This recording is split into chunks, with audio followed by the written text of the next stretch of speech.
News, of course, in Syria, as you were saying in your bulletin, and the Syrian foreign minister was insisting yesterday at the UN that it's criminal gangs who are responsible for that violence. But Lorient Le Jour says what's really interesting now, as the anti-government rebellion becomes bigger and bigger in Syria, is the number of government troops who are deserting to the other side and the lengths to which the army is prepared to go to hunt them down and kill them because they're so embarrassing. Opposition groups in Syria say that dozens of government soldiers with army identity papers but in civilian clothes turning up in hospitals with fatal bullet wounds every day, and they say those wounds could only have been caused by weapons which in Syria only the army has.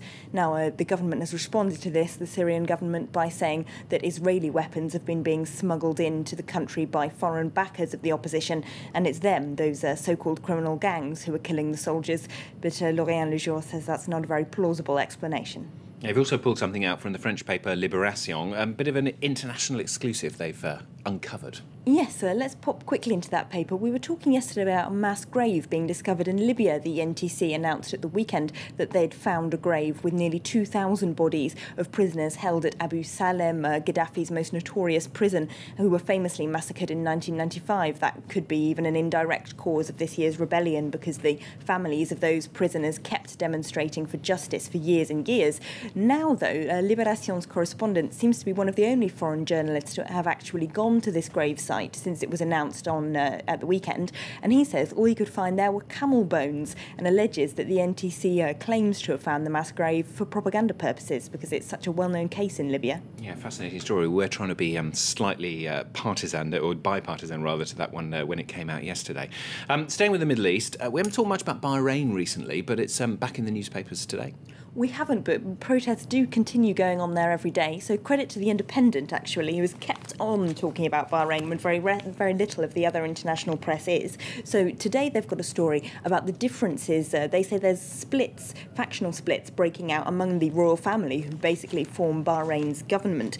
They say that a power struggle is developing, really. A number of senior police officers who had been sacked for torturing detainees have now been reinstated, and nearly 100 Jordanians working in the security forces have also been deported back to Jordan because they were alleged to have tortured detainees. Now, The Independent says it's hard to know if they're getting rid of the worst offenders or if they're getting rid of those who witnessed the systematic use of torture.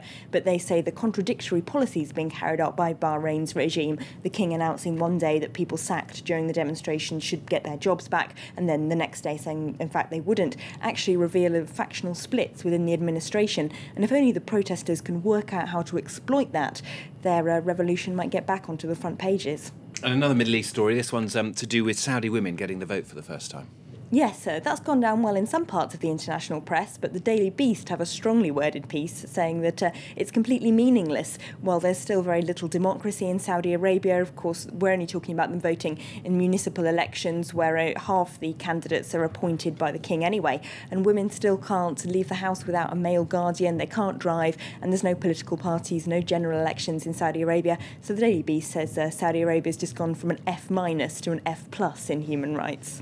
OK, and the final story, I know absolutely nothing about what this one's about, but Elena says I need to ask her about Buddhist nuns in Nepal. Yes, this is an interesting piece in The Guardian about a monastery in Nepal which has seen its enrolment double after they started teaching the nuns martial arts that were beforehand just forbidden to women.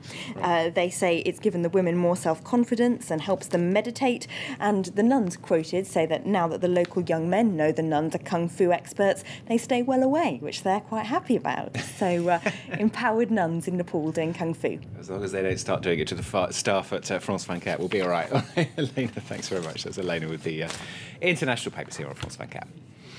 Headlines again, then. The Greek Prime Minister meeting the German Chancellor as reports of a new